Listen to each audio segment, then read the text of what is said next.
it's Liz Yuille from Old Stables Crafts. Welcome to another Top Tip Tuesday, and I'm still on my Let's Not Have Naked Envelopes theme.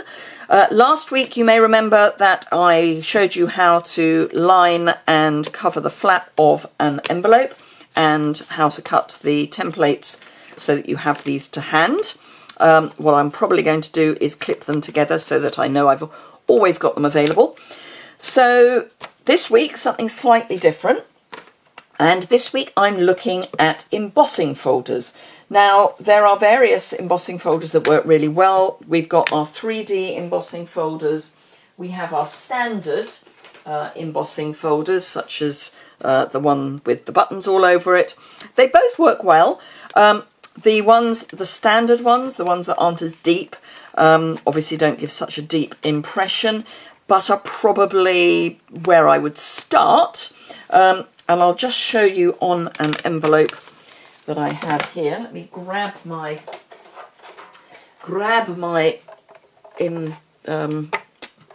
die cutter. That's the word I'm looking for. You'd think I'd had a brain, wouldn't you? So I need a second cutting plate, which I have to hand. So the standard Big Shot platform, if you're using a Big Shot, but look at what you've got for your die cutting machine, and then you can either do the flap or the whole envelope. I'm going to do the flap this time.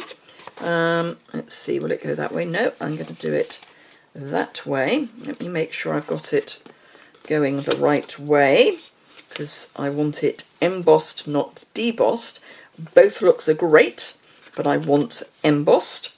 Famous last words. I'm going to probably end up with debossed. So all I've done is take my embossing folder, fold the envelope round it. This is one of the narrower embossing folders. Close it, seam towards the top of the plates, and then just roll it through. And it should go through without any effort at all. It is only paper that you're putting through. You are putting through 3 layers in total, but that's all you're doing. So let me remove that, and there we have our embossed flap. Now let me see if I can get the light so you can see it. Probably that's best, I'm thinking. Yeah. So that's an embossed flap. And I've done the same with the wonderful lace embossing folder. This is one of the 3D ones, so I've done the same. And again, I literally, with this one, just popped it on the edge. You do have to be very careful that you don't catch this, but you just pop it in the edge, roll it through with your seam at the top again, and then you get that. And then if you want to do the whole envelope, which is what I've done with this one, you just do exactly the same thing, but you come in and put the whole envelope in and leave the flap out. And then you do have to be quite careful. This is the back. You wouldn't know it to look, but it is. You have to be quite careful when you are opening it up, having embossed the envelope, because the 2 layers will stick together. But there you have your lovely embossed envelope. And obviously you'd need to probably hand deliver this or stick a label over the front, but that kind of spoils the whole look. So I think hand deliver with just a small strip of Whisper White would do fine with just the name written on it. But isn't that pretty? Can you see that? I'm going to have great fun trying to do photographs of these, aren't I? Anyway, so there we go. That's another way of making sure you don't have a naked envelope. You can, of course, do a half. You don't have to do the whole of the envelope. All I would say with this is that you're going to have to line your, as this obviously isn't the folder that I used. Ooh, gick. You just pop your envelope in part way and then feed it through, and then you get a part emboss. But what you would not be able to do is feed it through that way.